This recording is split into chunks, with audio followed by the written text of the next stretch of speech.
Glucose रहता है। Second substrate कौन सा रहेगा?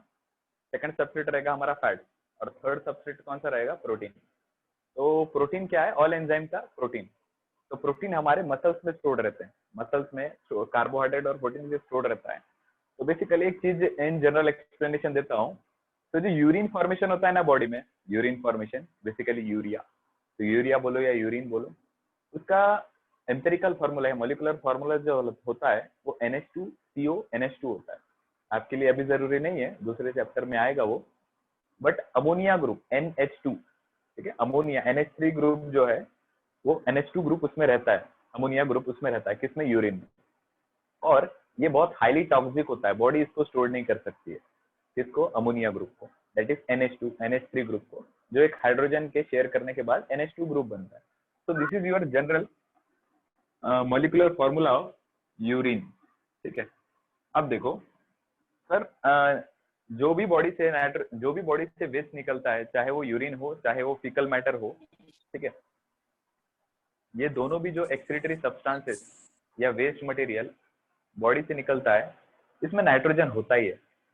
मतलब आप लॉजिक लगाओ, nitrogen is not good for our health, that's why nitrogen is removed outside of the body. Nitrogen इसीलिए नाइट्रोजनस वेस्ट। आपको बहुत जगह पर किताबों में ये दिखा होगा या पढ़े होंगे, तो elimination of nitrogenous waste is called as excretion, ठीक है। मतलब जो जरूरी नहीं है, अगर उसको घर के बाहर निकाला जाए तो उसे कचरा कहते हैं, समझ रहे हो? तो कचरा अगर ये वर्ड आ गया तो हम क्या समझेंगे कि ये जरूरी नहीं है। उसी प्रकार से अगर मैं कहूँ elimination of nitrogenous waste from the body is called as excretion, तो जिस कंपाउंड में नाइट्रोजन है उसको एलिमिनेट करो बॉडी से। इसका मतलब ये है कि नाइट्रोजनस वेस्ट ज्यादातर जिस कंपाउंड में नाइट्रोजन आते हैं वो टॉक्सिक होते हैं। बेसिकली अमोनिया ग्रुप टॉक्सिक होता है, इसको स्टोर मत करो बॉडी में, एलिमिनेट कर दो। इसलिए हर वक्त हम जब यूरिन प्रोड्यूस करते हैं तो ये उसमें रहता है। सर तो ये यहाँ लॉजिक कैसे आया? यहाँ ऐसे लॉजिक आया कि प्रोटीन्स में अमीनो एसिड रहते हैं और अमीनो एसिड में अमाइनो ग्रुप रहता है। हायर क्लास में आप जाके समझोगे, all the proteins are made up of amino acid, और अमीनो एसिड्स में NH2 ग्रुप रहता है। इसलिए बॉडी जो थर्ड सबसे पहले बॉडी किसके ऊपर डिपेंडेंट होगी? रोटी चावल, मतलब कार्बोहाइड्रेट, उसके बाद fat, third is last is protein, ठीक है। तो एक अगर गर्ल स्टार्वेशन कर रही है, फास्टिंग कर रही है, तो पहले उसकी बॉडी का क्या खत्म होगा? कार्बोहाइड्रेट। फिर क्या खत्म होगा? फिर उसका बॉडी का खत्म होगा? फैट। तो this are called as healthy respiration और floating type of respiration. Body अगर ये सब्स्टिट्यूट कर रही है तो हेल्दी रेस्पिरेशन या फ्लोटिंग रेस्पिरेशन कहते हैं। जब भी बॉडी प्रोटीन पर डिपेंडेंट हो चुकी है तब उसे क्या कहते हैं? डेंजरस या प्रोटोप्लाज्मिक। तो अच्छे से देखना, जब बॉडी प्रोटीन के ऊपर डिपेंडेंट हो जाती है ना, तो प्रोटीन मतलब अमीनो एसिड्स के सीक्वेंस है, अमीनो एसिड। तो ये अमीनो एसिड के टूटने के बाद क्या बनेगा पता है? NH3, मतलब अमाइनो ग्रुप निकलेंगे। मतलब आपकी बॉडी अगर मसल्स बोल रही है चलो कार्बोहाइड्रेट भी खत्म हो चुका है, फैट भी खत्म हो चुका है, अब किसको कंज्यूम करते हैं? चलो प्रोटीन पर हमला बोलते हैं। तो अगर प्रोटीन पर हमला बोलते हैं मतलब घर पर अगर कुछ नहीं बचा है, मम्मी बाहर गई है, तो पहले खाना देखोगे, नहीं मिला तो और कुछ देखोगे, फिर नहीं ही मिलता है तो ऐसी चीजें देखते हो जो खाना भी नहीं चाहिए, समझ रहे हो ना? तो इस तरीके से बॉडी किस पर डिपेंडेंट है? कार्बोहाइड्रेट, वो खत्म हो गया तो फैट, वो भी खत्म हो गया तो जो नहीं खाना चाहिए उसको कंज्यूम करेगी। तो प्रोटीन, प्रोटीन किसके? प्रोटीन में क्या रहता है? Amino acid. अमीनो एसिड्स को तोड़ोगे तो क्या बनेगा? अमोनिया। अब लिंक जोड़ो, जनरल में हमारे बॉडी में अमोनिया ग्रुप है ही, इसलिए हम उसको एलिमिनेट कर रहे हैं, ठीक है। नॉर्मल फेवरेबल कंडीशंस में हम रोज यूरिन एक्सक्रीट करते हैं, उसमें तो अमोनिया ग्रुप है ही, ठीक है। इसका प्रोसीजर डिफरेंट है, इसको बाद में समझेंगे, यूरिन क्यों बनता है, कैसे बनता है, सब छोड़ो। बट अगर प्रोटीन्स को तोड़ने लगे ना बॉडी, तो अमीनो एसिड टूटेगी, और अमीनो एसिड टूटने से अमाइनो ग्रुप निकलेगा। मतलब बॉडी में जो नहीं आना चाहिए वो आएगा, समझ रहे हो? मतलब क्या? अमाइनो ग्रुप हम बॉडी से हटा रहे हैं यूरिन के फॉर्म में, जाओ बाहर, तुम्हारी जरूरत नहीं है, धक्के मार के उनको घर के बाहर निकाला जाएगा। इनको अमाइनो ग्रुप, तो जिनको नहीं रखना है बॉडी उसके ऊपर ही डिपेंडेंट हो जाएगी।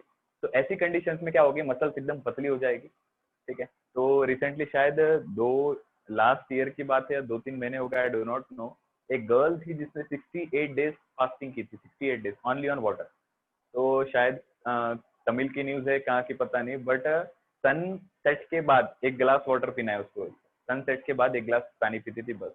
तो पूरे डे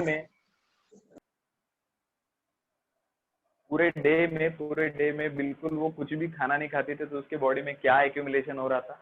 उसकी बॉडी प्रोटीन पर डिपेंडेंट हो चुकी थी, बहुत ज्यादा अमाइनो ग्रुप निकल रहा था, और ये कैसा है? टॉक्सिक है, ये नॉट गुड फॉर हेल्थ। चलो, तो यही था हमारा एरोबिक और एनारोबिक टाइप ऑफ रेस्पिरेशन, ठीक है। और मैंने आपको वो भेजा ही था, एक पेपर भेजा था, उसमें शायद आपने देख कर लिख लिया होगा। एनारोबिक रेस्पिरेशन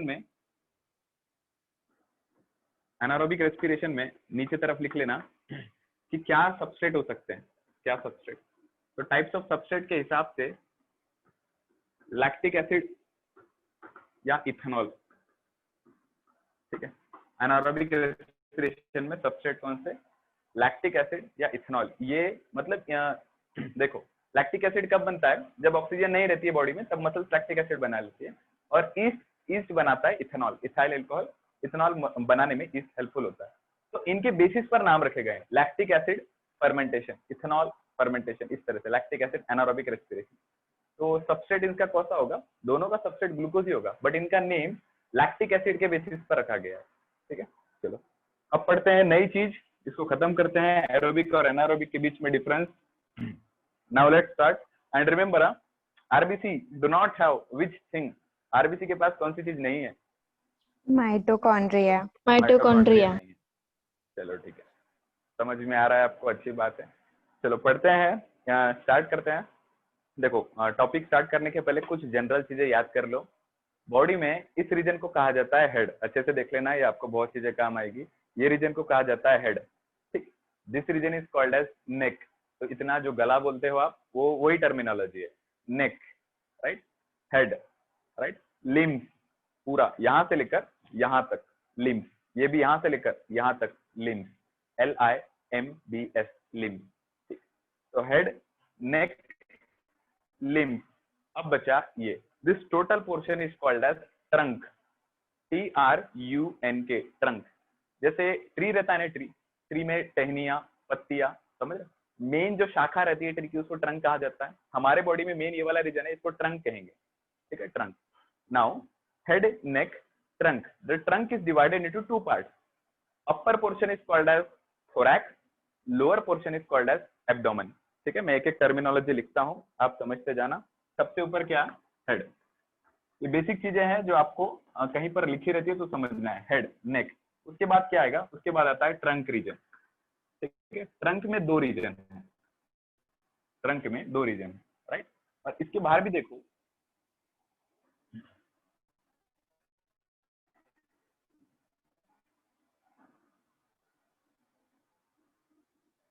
सर आप अटक गए। तो ये पूरा, मैं अटक गया, नहीं सर, दिख रहे हो। अभी दिख रहे हैं सर।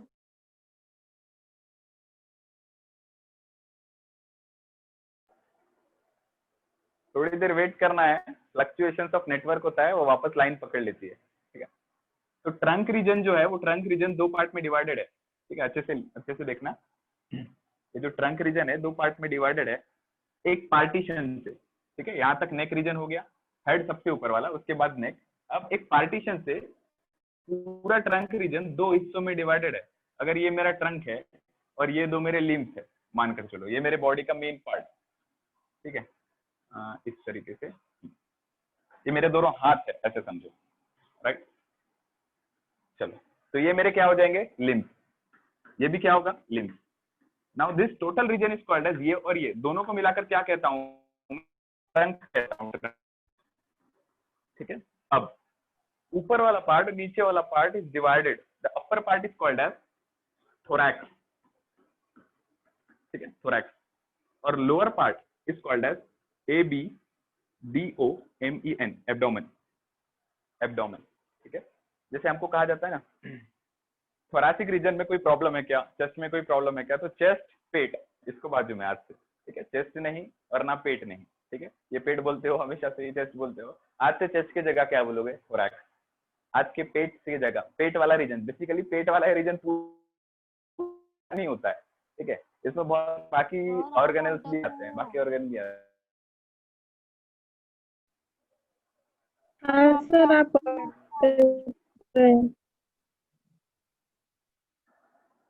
मैं अटक रहा हूँ, हाँ सर। नहीं सर।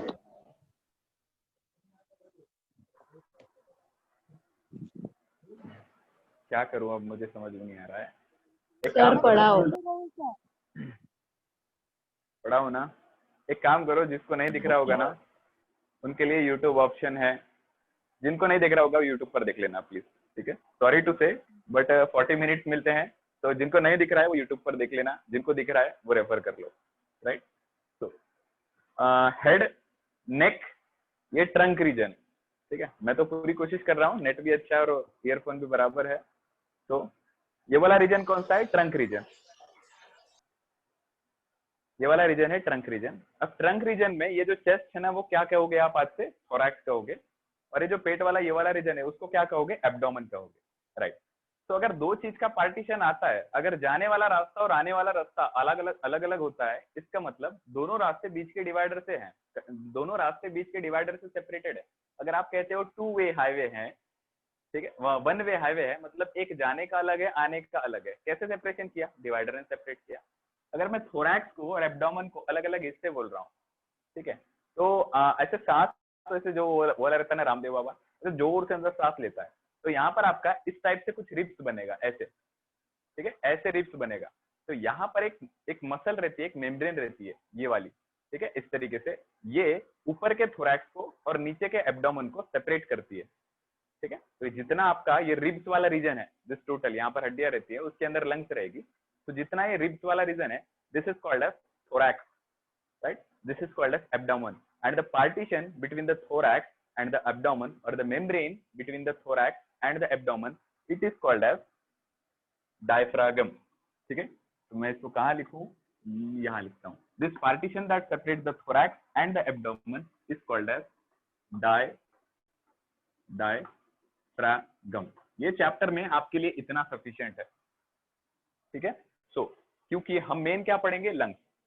तो उसमें आपको थोरैसिक कैविटी, बार बार ये शब्द आएगा, थोरैसिक कैविटी मतलब आप समझ लेना, थोरैक्स के रीजन में जो जगह प्रेजेंट है उसको थोरैसिक कैविटी कहेंगे हम, ठीक है। जैसे मैं बोल दिया घर के अंदर की कैविटी मतलब घर के अंदर की जगह, तो थोरैक्स, थोरैसिक कैविटी, थोरैक्स मतलब चेस्ट, ठीक है। तो जितना रीजन है ये वाला, that is called as thorax. तो थोरैसिक कैविटी मतलब लंग्स के अंदर, लंग्स के ऊपर का भाग। तो lungs is residing in thoracic cavity. Lungs कहाँ बैठी हुई है? लंग्स का पोजीशन कहाँ है? थोरैसिक कैविटी के अंदर, नॉट एब्डोमेन के अंदर, ठीक है। चलो, तो लिंक समझ गए, ये जनरल चीज है जो याद रखना है, राइट। और कुछ चीजें, आगे के हिस्से को वेंट्रल साइड कहा जाता है, पीछे के हिस्से को डॉर्सल साइड कहा जाता है। Ventral, dorsal. Our heart is located on the ventral side. Question आया था, मैंने बोला था क्वेश्चन पूछूंगा। Heart is located on the ventral side, ये पीछे का हिस्सा है, इसको डॉर्सल साइड कहा जाता है। कैसे याद करोगे? डॉर्सल, वेंट्रल, ठीक है, वेंट्रल, वेंट्रल, डॉर्सल, ठीक है। तो डॉर से एक शब्द बनता है ना, कैसा? दूर है, ठीक है, समझ रहे हो? दूर है। तो बॉडी के पास कौन सा है? हमारे पास कौन सा है? हमारे पास तो ये है, ठीक है। इसको हाथ लगाना थोड़ा डिफिकल्ट हो गया, ये वाला पास है, तो वेंट्रल रीजन, ठीक है। दूर हो गए डॉर्सल रीजन। अगेन और एक दो टर्मिनोलॉजी है यही related, they are called as anterior and posterior. Anterior, posterior same. Anterior सामने वाला मतलब वेंट्रल हिस्सा, ठीक है। पोस्टेरियर मतलब पीछे वाला डॉर्सल हिस्सा। तो आप बोलते हो ना व्हाट्सएप पे डीपी चेंज कर, अच्छी नहीं दिख रही है, ऐसा बोलते हो ना, तो डॉर्सल रीजन कौन सा है? पोस्टीरियर वाला। डीपी, डिस्प्ले पिक्चर, व्हाट्सएप का डीपी, तो डॉर्सल कौन सा है? पोस्टीरियर वाला, ठीक है। तो मैं अगर बोलूं कि my chest is present on the dorsal और the posterior region, sorry, my lungs are present more towards the right ventral और dorsal region, it is ventral और डॉर्सल, या देखो वेंट्रल, डॉर्सल, एंटेरियर, पोस्टीरियर, पीछे वाला। देखो पोस्ट मतलब दूर है, प्री मतलब पास में है, ऐसे लर्न कर लो। तो एंटेरियर ए पहले आता है, पी बाद में आता है, एंटेरियर पहले आएगा, पोस्टीरियर पीछे आएगा, समझ गए? वेंट्रल सामने, डॉर्सल पीछे वाला, ठीक है। हार्ट का पोजीशन आपको पता करना है, हार्ट का पोजीशन कहाँ है, तो आप क्या बोलोगे? सर सामने है, तो क्या? एंटेरियर हिस्सा सामने तरफ, या ventral portion of the body, ventral portion of the body, ठीक है। और दो लास्ट टर्मिनोलॉजी, जो ऊपर तरफ रहेगा ना, ऊपर तरफ, उसे कहते हैं सुपेरियर, सुपेरियर, और जो नीचे तरफ रहता है उसे कहेंगे इन्फेरियर। ये 6 टर्मिनोलॉजी याद रखना, तो जो ऊपर साइड रहता है उसे क्या कहेंगे बायो में? सुपेरियर, ठीक है, सुपेरियर। और जो नीचे साइड रहेगा उसे क्या कहते हैं? इंफीरियर, ठीक। सो 1 2 3 4 डाउन साइड मतलब बैक साइड पर कौन सा है? बैक साइड पर हो जाएगा डॉर्सल और हो जाएगा पोस्टीरियर साइड, पीछे वाला हिस्सा हमारा, ठीक है। सामने तरफ का कौन सा? वेंट्रल और एंटेरियर, ओके। ऊपर वाला हिस्सा सुपेरियर, नीचे वाला हिस्सा इंफीरियर, ठीक है। अगर मानकर चलो ये हार्ट है, ठीक है, तो हार्ट का ये वाला जो हिस्सा है ना, ये वाला, दिस इज सुपेरियर, और ये वाला जो हिस्सा है ना, ये नीचे वाला, दिस इज इंफीरियर। समझ गए? मतलब मैं मेरे बॉडी के रेस्पेक्ट में समझा रहा हूँ, इसका मतलब ये मत समझो कि यही हिस्से को सुपेरियर कहेंगे। अगर मैं 2 लंग्स निकाल दूं, ठीक है, और इस तरीके से 2 लंग्स है, तो लंग्स का ये वाला हिस्सा क्या होगा? सुपेरियर, और नीचे वाला हिस्सा क्या होगा? इंफीरियर, ठीक है। और जो बीच में रहेगा मिडल में उसको मीडियल। तो इंफीरियर सुपेरियर हर जगह पर, सॉरी सुपेरियर इंफीरियर, ठीक है। चलो, तो इनसाइड है, नीचे है, ऐसे लर्न कर लो। इन मतलब नीचे, इनसाइड, तो इनसाइड इंफीरियर, सुपेरियर में है। सुपेरियर सुनने में भी लगता है the mobile is of superior quality, मतलब क्या? मोबाइल में बहुत अच्छी सुपेरियर क्वालिटी है, बहुत अच्छी अच्छी क्वालिटी है। तो सुपेरियर हमेशा टॉप पर आते हैं और इंफीरियर हमेशा नीचे तरफ आते हैं, ठीक है। चलो, तो ये चीजें याद रखना। बढ़ते हैं चैप्टर के तरफ। So we are going to start the steps. सबसे पहले हमको क्या पढ़ना है? पूरी फिजियोलॉजी पढ़ना है कि कहाँ लंग्स रहती है, कितने बोन्स रहते हैं, क्या है सब। उसके बाद राइट, तो the topic is divided into 3 part जो हम पढ़ने जा रहे हैं। सबसे पहले हम पढ़ेंगे ब्रीथिंग, ठीक है। First point what would be we will learn, that is breathing, ठीक है, ब्रीथिंग। सेकंड जो हम पढ़ेंगे वो होगा ट्रांसपोर्ट ऑफ गैसेस। गैसेस कैसे ट्रांसपोर्ट की जाती है, मतलब ब्रीथिंग में आपका 2 आएगा, आपको पता है। हम पढ़ेंगे इंस्पिरेशन एक्सपिरेशन, या आप पढ़ोगे इनहेलेशन एक्सहेलेशन। क्या प्रोसीजर है? इनहेलेशन लेना सांस अंदर और सांस छोड़ना। कैसे ऑक्सीजन को ब्लड तक पहुंचाया जाएगा? ब्लड लेके जाएगा सेल तक, ऑक्सीजन को छोड़ेगा, CO2 को बैठाएगा, वापस ब्लड में लाएगा, लंग्स में लाएगा, ब्लड में से लंग्स में आएगा CO2 और ये जा रहा है बाहर। तो this is transport of gases. And third is cell के अंदर का रेस्पिरेशन, मतलब सेल में ग्लूकोज किस तरीके से टूटेगा? Cellular respiration, cellular respiration. तो हमारे बॉडी में transport of gases special mechanism है, ठीक है। तो एक इंटरेस्टिंग चीज अगर आपको लिखना है तो लिख सकते हो, अकेला मैमरी है, मैमल्स जो मेमोरी ग्लैंड जिसमें रहती है, जिनमें ब्रेस्ट रहती है अपने यंग वंस को फीड करने के लिए, और जिनके पास हेयर्स रहती है स्किन पर, अकेले यही एक क्लास है जिसके पास डायफ्राम है, ठीक है। फिश में आप कभी भी लंग्स और एब्डोमेन को, ये जो पार्टीशन है ना डायफ्राम, जो ऊपर थोरैक्स और नीचे वाले एब्डोमेन को सेपरेट कर रही है, डायफ्राम, ठीक है, मेम्ब्रेन रहती है, ऐसे करके देखो तो यहाँ दिखेगी, ठीक है। तो ये जो डायफ्राम है ये अकेले मैमल्स में रहती है। जिसको लिखना है वो लिख सकते हैं, ओनली मैमल्स हैव डायफ्राम, जो स्पेलिंग है मैमल्स की MAMMALS, मैमल्स। सिर्फ मैमल्स के पास डायफ्राम होती है, बाकी किसी के पास नहीं। कॉकरोच के पास मैमल्स नहीं है, उसके पास मेमोरी ग्लैंड नहीं है। कॉकरोच अपने बच्चे को दूध नहीं पिला सकता है, समझ रहे? तो मैमल्स में नहीं आता। तो मैमल्स के पास डायफ्राम होती है, others do not have, right. चलो, तो ट्रांसपोर्ट ऑफ गैसेस एक स्पेशल मैकेनिज्म है, ह्यूमंस में बोल सकता हूँ या मैमल्स में बोल सकता हूँ। क्यों? क्योंकि हमारे पास एक सिस्टम है, एक मैकेनिज्म है ऑक्सीजन को या गैसेस को डिलीवर करने के लिए। बाकी ऑर्गेनिज्म के पास, बाकी एनिमल्स के पास, मैमल्स को छोड़ के इतने अच्छे मैकेनिज्म नहीं है।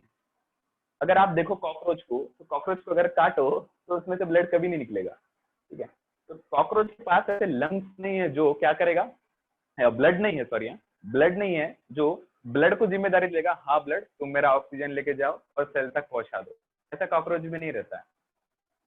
देखो, अगर एक पिज्जा है, पिज्जा हंट है, मानकर चलो डोमिनोज है, तो 2 मैकेनिज्म हो सकते हैं ना डिलीवरी, पिज्जा खाने के 2 मैकेनिज्म होते हैं। कैसे?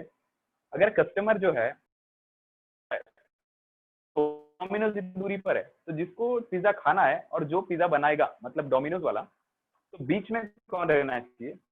बीच में डिलीवरी बॉय रहना चाहिए, जो जिसको पिज्जा खाना वहां तक पहुंचा सके। सही है ना? राइट, दोनों प्रोसीजर होते हैं। यस, बिल्कुल, कॉकरोच और ह्यूमंस में या कॉकरोच और मैमल्स में यही एनवायरमेंट है। दोनों कार्बन डाइऑक्साइड के एनवायरमेंट में खत्म हो जाएंगे। कार्बन डाइऑक्साइड के, सिर्फ कार्बन डाइऑक्साइड के एनवायरमेंट में अगर जी रहे हैं कॉकरोच और मैं, हम मर जाएंगे। मतलब दोनों को ऑक्सीजन चाहिए। करेक्ट है सर। पर ऑक्सीजन को ट्रैवल करने के लिए दोनों में ब्लड होगा जरूरी नहीं है। दोनों को डोमिनोज चाहिए, दोनों को पिज्जा खाना है जरूरी नहीं है दोनों तक पिज्जा सेम मैकेनिज्म तक पहुंचेगा। कहने का तात्पर्य ये है, कॉकरोच की बॉडी बहुत लहान है, ठीक है, बहुत छोटी है। उसके जो सेल्स को जो ऑक्सीजन चाहिए ना, वो डायरेक्टली जो रेस्पिरेटरी है सब्सटेंस है, मतलब जो रेस्पिरेटरी ऑर्गन्स है ना, उसमें डायरेक्टली एटमॉस्फेयर से कनेक्टेड रहते हैं।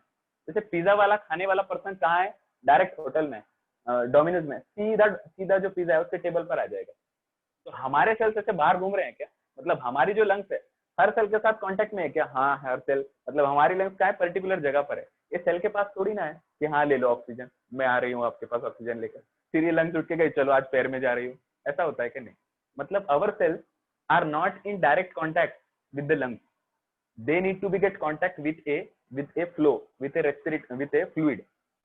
एक फ्लूइड कनेक्टिव टिश्यू रहना चाहिए मेरे हैंड के सेल्स में और मेरे लंग्स में। तो ऑक्सीजन कहाँ आ रहा है? यहाँ से ऑक्सीजन विल एंटर। तो ये मानकर चलो डोमिनोज है और ये जो पिज्जा वाला कस्टमर है जिसको पिज्जा खाना है, तो सेपरेट क्या रहना चाहिए? डिलीवरी वाला रास्ता रहना चाहिए जो यहाँ तक पिज्जा को डिलीवर करेगा। करेक्ट है? तो हमारे बॉडी में ब्लड रहता है जो ऑक्सीजन को बैठाता है। ब्लड यहाँ, कॉकरोच का सेल कहाँ पता है? ये सेल को उठाकर यहाँ रख दो, मतलब जहां उसमें जहां से वो ब्रीथिंग करता है ना, वहीं पर सेल्स रहते हैं। तो डायरेक्ट सेल्स को वहीं से ऑक्सीजन मिल जाती है। कार्बन डाइऑक्साइड जनरेट होता है, ये बाहर जा रहा है कार्बन डाइऑक्साइड। तो नो ब्लड टाइप का फ्लूइड सिस्टम इन कॉकरोचेस और another smaller organism, smaller animals. तो humans have, basically mammals have, मैं बताऊंगा आगे जाकर किस किस में ब्लड रहता है किस किस में नहीं। बट ट्रांसपोर्ट ऑफ गैसेस हमारे इसमें स्पेशल मैकेनिज्म, और डायफ्राम तो हमारे इसमें रहती है। चलो, तो सबसे पहले स्टार्ट क्या करेंगे? ब्रीथिंग स्टार्ट करेंगे। उसके बाद we will move on to how does the transport of gases take place. Oxygen कैसे सेल तक पहुंचेगा, कौन लेके आएगा, कौन लेके जाएगा, क्या मैकेनिज्म होता है सब, और लास्टली सेल के अंदर कैसे ग्लूकोज टूटता है। ठीक है, चलो, तो आपने पॉइंट्स लिख लिए होंगे, राइट? लिख लो, जिसने नहीं लिखे हैं। लिख लिए हैं क्या सभी ने? हाँ सर। हाँ सर। चलो, गिव मी ए सेकंड, सॉरी, एक मिनट।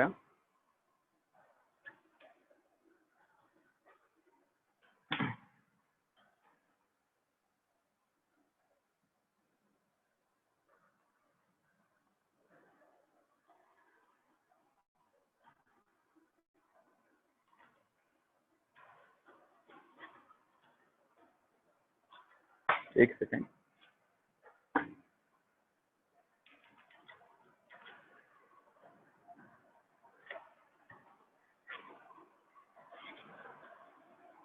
राइट, आवाज आ रही है सभी को? हाँ सर। चलो, तो दिख रहा है ये सभी को? दिख रहा है? हाँ। राइट, अच्छे से देखना है सब विजन। तो it is A original human school. ठीक है, ये ओरिजिनल ह्यूमन स्कल है। असली इंसान का क्या है, क्या बोलते हैं इसको साफ भाषा में? खोपड़ा। ठीक है, असली इंसान का खोपड़ा है, बहुत सालों का है ये। तो we will remove the upper case. ठीक है, अपर केस को रिमूव करके अब इसको अच्छे से रेफर करना है। तो जहां से गैसेस अंदर ट्रांसपोर्ट होगी, मतलब जिस रास्ते से अंदर सांस ले रहा हूं, तो जिस रास्ते से सांस अंदर जा रही है उसी रास्ते से फूड भी अंदर जाएगा। ठीक है, मतलब इनिशियली आप अगर बाहर से देखते हो, so this are your two nostrils. ठीक है, ये आपकी क्या है? दो नोज है। दो नोज वाले जो आपके रास्ते हैं, ये वाली तो मेम्ब्रेन है। अब अंदर जो है दो पाथवे अंदर जाएंगे, राइट? और यहाँ से इसका क्या होगा? नीचे तरफ इसका बक्कल कैविटी होगा। ठीक है, बक्कल कैविटी कल दिखाऊंगा उसको। तो दिस इज द नोज। तो एक जो नोज का पाथवे जा रहा है अंदर, इसको क्या कहोगे आप? Nasal cavity. नेजल कैविटी मतलब नोज की कैविटी। हर जगह पर जहां पर आपको कैविटी शब्द नजर आए, समझ जाना कोई खाली जगह की बात कर रहा है। ठीक है, सिंपल है, खाली जगह की बात कर रहा है। तो अगर मैं नोज कह रहा हूँ, तो लगा दो नोज नेजल कैविटी, ठीक है। तो एक नेजल कैविटी से अंदर क्या जाता है, ऑक्सीजन जाता है। अब ब्रश यूज करते हैं, ब्रश में क्या रहता है, ओरल बी ब्रश लाना आप बोलते हो पापा को, राइट, ओरल बी ब्रश लाना। मतलब ओरल कहीं ना कहीं किससे वर्ड रिलेटेड है, माउथ से रिलेटेड है, ठीक है। तो जितना भी आपका जहां से फूड एनगल्फ करते हो बेसिकली आप उसको माउथ बोलते हो, अब से वो माउथ को आप छोड़ देना, ठीक है। आज से उसको माउथ नहीं बोलना है, आप उसको क्या बोलोगे, ओरल कैविटी, या तो जितना नीचे का रीजन है उसे बक्कल बोलते हैं, ठीक है, बक्कल। तो इसको आप क्या बोल सकते हो, दूसरा टर्मिनोलॉजी बक्कल कैविटी। लिखेंगे बाद में, डायग्राम वगैरह बाद में ड्रॉ करेंगे, पहले ओवर लुकआउट समझ लो। तो this is your nose, nose अंदर एंटर कर रही है, मतलब ये क्या हो जाएगा, नेजल कैविटी, ठीक है, नेजल कैविटी पूरा। और जहां से आपका फूड एंटर कर रहा है ये वाले पाथवे से, बेसिकली यहाँ देखो तो ये वाले रीजन से, तो ये वाला रीजन कौन सा होगा आपका, ओरल कैविटी या बक्कल कैविटी, ठीक है, ओरल माउथ का और या तो buccal cavity. Now when the air and the food, ठीक है, ये वाला कौन सा पाइप है, आप एयर, जैसे तीन स्टेट आते हैं ना आपके, कौन से, एक आता है गैस, एक आता है सॉलिड, एक आता है लिक्विड, 3 स्टेट्स ऑफ मैटर रहते हैं, राइट। तो गैस स्टेट्स ऑफ मैटर के लिए पाथवे कौन सा है आपका, नोज, जहां से गैस एंटर करेगी बस, चलो। और जो है ये है सॉलिड स्टेट और लिक्विड स्टेट, तो सॉलिड और लिक्विड स्टेट के लिए आपका कौन सा रास्ता है, बक्कल कैविटी या ओरल कैविटी बोल दो। तो तीनों जो स्टेट्स ऑफ मैटर है उनके लिए 2 पाथवे हमारे पास है, 2 पाथवे से गैस और सॉलिड और लिक्विड बॉडी के अंदर एंटर करेगी। नाउ जैसे ये सॉलिड और लिक्विड, ठीक है, पानी या खाना दोनों जब बक्कल कैविटी से जाएंगे और गैसेस नेजल कैविटी से जाएंगी, they both will meet in a common passage, common रास्ते पर पीछे साइड में मिलती है। तो अगर मैं ड्रॉ करूं, मानकर चलो इस तरीके से कि ये आपकी नोज रीजन है, ठीक है, इस तरीके से नोज रीजन है, और ये आपका क्या हो जाएगा, this would be your head, this would be total your head, right, and this would be which part, this would be your neck part. तो ये आपका नेक हो जाएगा, ये आपका हेड हो जाएगा, ठीक है। अब नेस का जितना भी रास्ता है उसको डेप्थ में एक एक चीज को पढ़ेंगे अच्छे से, बट नेस की कैविटी, नोज की कैविटी को कहा जाता है नोजल कैविटी या नेजल कैविटी, NASAL, ठीक है, नेजल कैविटी, राइट। इसको मैं कुछ इस तरीके से यहाँ ड्रॉ कर देता हूँ, ये मेरी नोज की कैविटी, ठीक है। मतलब सांस जो है वो यहाँ से एंटर करेगी, और माउथ के रीजन से क्या एंटर करेगा, फूड एंटर करेगा। तो मैं उसको इस तरीके से यहाँ बना देता हूँ। तो यहाँ पर आपके क्या रहेंगे, यहाँ पर आपके रहेंगे इस तरीके से टीथ। ये डायग्राम नहीं बनाना है, मैं दूसरा डायग्राम बनाकर दिखाऊंगा, वो करना है। तो दिस आर योर टीथ। तो इसको नेजल, इसको oral, this both will open into a common pathway, and that common pathway is called as, common pathway को क्या कहा जाता है, फैरिंक्स कहा जाता है। आई रिपीट, ये डायग्राम ड्रॉ नहीं करना है, ठीक है, ये लड़की जैसा डायग्राम लग रहा है, अपन अच्छा सा डायग्राम ड्रॉ करेंगे, वो अच्छा सा डायग्राम आपको ड्रॉ करना है, ठीक है। सो ओरल कैविटी और nasal cavity open into a common pathway that is called as pharynx, ठीक है, फैरिंक्स। मतलब ये जो आपको पूरा हिस्सा दिख रहा है, ये पूरा हिस्सा, इस रीजन में नोज भी है और माउथ भी है, ये कहाँ ओपन करेंगे, यहाँ पर ओपन करेंगे, that is called as pharynx, ठीक है। अब सर, तो जब भी आप फूड एंगल्फ करोगे, फूड या खाना आप एंगल्फ करोगे, तो मानकर चलो रोटी का छोटा सा बाइट है, ये कहाँ से आप च्यू करोगे, इसको मैस्टिकेशन करोगे, तो च्यू करने के बाद, ये मैस्टिकेशन करने के बाद वो यहाँ से कॉमन पाथवे से एंटर करेगा। मतलब इस इंसान के जीवन में, अब नीचे वाला पार्ट नहीं है, बट आपको अगर दिख रहा होगा अच्छे से, आई डू नॉट नो, तो ये जो 2 होल्स आपको दिख रहे हैं, ये वाला एक और ये वाला एक, ये कौन सा होल है, ये सामने तरफ के 2 नोजल कैविटी के होल्स है, ठीक है। तो ये जो आपको दिख रहा है, ये वाला एक और ये वाला एक, ये 2 होल्स हैं। ये पीछे तरफ आप देखो तो ये 2 नेजल कैविटी से बाहर तरफ आ रहे हैं, राइट। और ये वाला आपका कौन सा रीजन है, आपके टंग के ऊपर तरफ का रीजन ये है, इसको भी पढ़ेंगे, क्या नाम है सबका। तो this will open into common path से कुछ ऐसा, समझ रहे हो, सामने तरफ देखो तो ऐसा है और पीछे तरफ देखो तो ऐसा। मतलब जहां से सांस लेंगे और जहां से फूड एंगल्फ होगा, दोनों भी एक कॉमन ट्यूब में आएगा। पर सर तीनों स्टेट, मतलब गैसेस यहाँ से एंटर कर रही है और पानी और खाना यहाँ से एंटर कर रहा है, और दोनों भी एक कॉमन ट्यूब में आ रहे हैं, राइट। सो टर्मिनोलॉजी ये है कि गैसेस माउथ से भी एंटर कर सकती है, पर मोस्टली द सक्सेसफुल और प्रॉपर ब्रीथिंग, ठीक है, सांस लेने का मैकेनिज्म प्रॉपर कहां से होना चाहिए, आंसर इज नोज। उसके 2 रीजन है। First region is the temperature of the body is at 37 degree Celsius. कितना degree, 37 degree Celsius is the temperature of our human body, right. Atmosphere की एयर ठंडी भी रह सकती है, गर्म भी रह सकती है, ठीक है। जैसे सर्दी के सीजन में ऐसे ऐसे करके देखते हो तो क्या आ जाती है, पूरी भाप आ जाती है एक जगह पर, समझ रहे हो। तो उसका लॉजिक लगा कर आना कल, और कल जवाब देना कि भाप क्यों जमा होती है सर्दी के सीजन में, जब भी हम माउथ से एयर को बाहर माउथ से एयर को बाहर निकालते हैं, ठीक है। चलो, तो अभी का कॉन्सेप्ट क्या है कि तीन स्टेट्स ऑफ मैटर के लिए अगर दो पाथवे बने हैं और कॉमन रीजन में आते हैं, बाहर जाकर अंदर जाकर कौन से, एक कॉमन ट्यूब से नीचे तरफ एंटर करेंगे, मतलब नीचे तरफ यहाँ से, अगर इस तरफ से देखो तो नीचे तरफ कॉमन यहाँ से नीचे तरफ जाएंगे, राइट।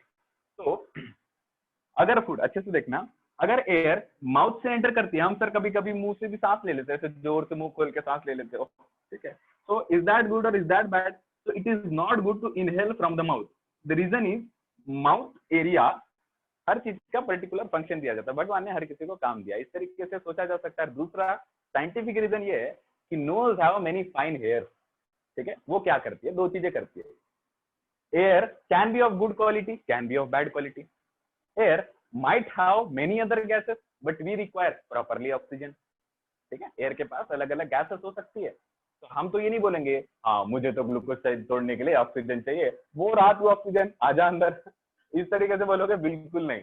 तो many gases are present, mouth do not know, mouth को कुछ नहीं पता है, जो आपकी बक्कल कैविटी या ओरल कैविटी है, इसको कुछ नहीं माहिती, ठीक है, कि ऑक्सीजन कौन है, कार्बन डाइऑक्साइड कौन है, नाइट्रोजन कौन है। एनवायरमेंट में बहुत सारे गैसेस प्रेजेंट होती है, बट जो जरूरी है उसको ही आप अंदर आने दोगे ना, definitely, right. So which is essential in the environment, oxygen is essential in the environment, मतलब हमारे लिए जो अंदर लेना एसेंशियल है वो कौन सी गैस है, that is oxygen. You know the reason, right. So oxygen, if enters from the mouth, it is fine. But if other gases too enter from the mouth and enters in the alimentary canal, will it be essential? No. ठीक है। जैसे cigarette smoking, तो compulsory उसमें oxygen होगा क्या? नहीं। Tobacco है, कोई दूसरा गैस होगा, तो that gases will enter inside the mouth. तो कोई किसी ने नोज से सिगरेट लेते हुए देखा है क्या? किसी को नहीं देखा होगा, नोज से कोई सिगरेट नहीं लेता है, ठीक है। बेसिकली माउथ से लेंगे, तो माउथ से जो भी पर्सन, मैंने कभी लिया नहीं है, I do not know, but I know the scientific reason, right. तो जो सिगरेट है वो मोस्टली कहाँ से लेगा? माउथ से लेगा, ठीक है। तो माउथ से मेनी ऑफ द गैसेस जितनी भी एंटर होती है, माउथ के पास कोई फिल्टर मैकेनिज्म नहीं होता है कि ये गैसेस को एंटर करने दूंगा, ये गैसेस को एंटर करने नहीं दूंगा।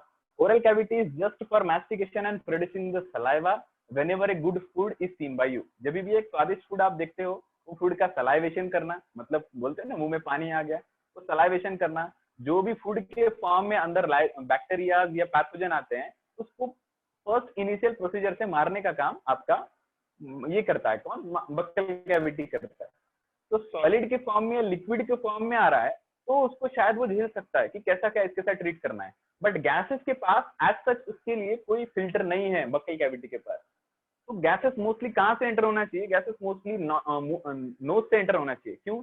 बाहर के एनवायरमेंट के हिसाब से एयर को ये वार्म करती है, फर्स्ट इज द रीजन। क्या वार्म? मतलब गरम मतलब हवा को उबालेगी नहीं है, गरम का मतलब अंदर के टेम्परेचर 37 डिग्री सेल्सियस के हिसाब से अगर बाहर की गैसेस उतने टेम्परेचर में नहीं होगी, तो whenever the gases will enter from the nose will make the temperature of that gas according to the temperature of your body।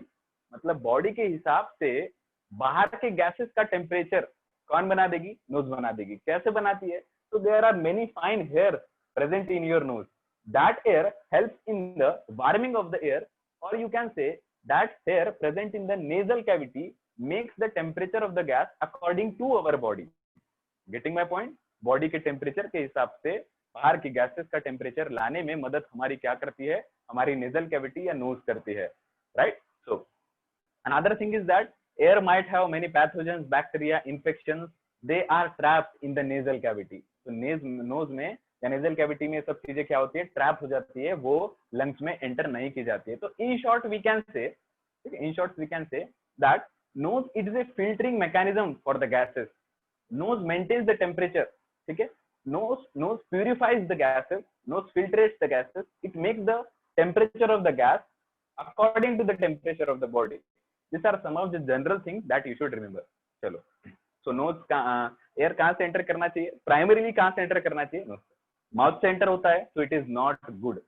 ठीक है, क्योंकि उनके पास ना फिल्टर होंगे और ना वो एयर को गर्म कर सकती है, एयर को बॉडी के टेम्परेचर के हिसाब से ला सकती है। ठीक है, चलो अब nose and buccal cavity both will open in a common pathway called as firing. अब देखना सर कभी भी अगर फूड एंटर करता है, अगर ये कॉमन पाथवे, ठीक है, if this is the common pathway of the nose and the mouth called as firing, तो इसको इस तरीके से ड्रॉ कर लेता हूं। तो अगर सर यहां से फूड यहां एंटर कर रहा होगा, तो अगर फूड एंटर करता है और मैं उल्टा सोकर खाना खा रहा हूं, तो सर फूड यहां से यहां भी एंटर हो सकता है ना, हो सकता है। ठीक है, इन जनरल तो सर मैं उल्टा बैठ के खाना नहीं खाता हूँ, ठीक है, मैं सीधा ही बैठ कर खाता हूँ।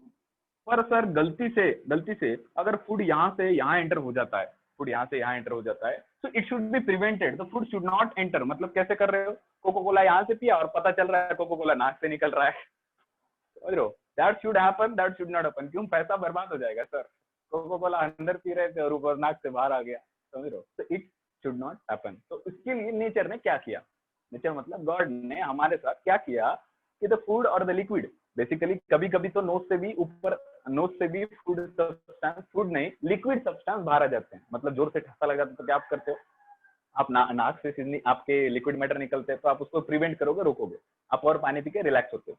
सो यहाँ पर फूड जो है वो नोजल कैविटी में एंटर ना करने के लिए, तो वो बोलता है ना कौन सा, वो विक्स की गोली का प्रचार करता है, कौन सा, विक्स की गोली लो खिच खिच दूर करो, रहता है ना। तो यहाँ से जोर से माउथ ओपन करोगे, ऐसे फाड़ोगे, तो आपको एक हैंगिंग लाइक ऐसे बेल जैसा स्ट्रक्चर दिखेगा, घंटे जैसा स्ट्रक्चर दिखेगा, जो ऐसे पीछे हैंग करता है इस तरीके से। ठीक है, आपके माउथ में ऐसे जोर से आ करके ओपन करके देखो, तो पीछे तरफ क्या होगा, एक ऐसा स्ट्रक्चर हैंग कर रहा होगा। ठीक है, बेल जैसे, जैसे घंटी रहती है, घंटी के बीच में कैसे ऐसे बड़ा सा स्ट्रक्चर हैंग करता है। मंदिर जब भी जाते हो, जब भी फेल होने का डर रहता है, भगवान के पास जाते हो, टन भगवान जी इस बार पास करा देना, अगली बार तो सब देख लूंगा मैं, समझ रहे हो। तो बेल में इसको पूरा बेल समझो, ये पूरा जो हेड है इसको एक घंटा या घंटी समझो, उस बेल में एक हैंगिंग लाइक स्ट्रक्चर है इस तरीके से। तो that is present in the behind the oral cavity, oral cavity के जस्ट एंड पर प्रेजेंट है। ठीक है, तो यहाँ पर मैं इस तरीके से यहाँ ड्रॉ कर रहा हूँ, right. So this is called as uvula, right, uvula. तो जो पीछे से हैंग कर रहा है ना, जिसमें क्या दिखाता है वो, खिच दूर करो में, ऐसे जो छोटे छोटे ये रहते हैं वायरस रहते हैं, बेसिकली कॉमन कोल्ड जब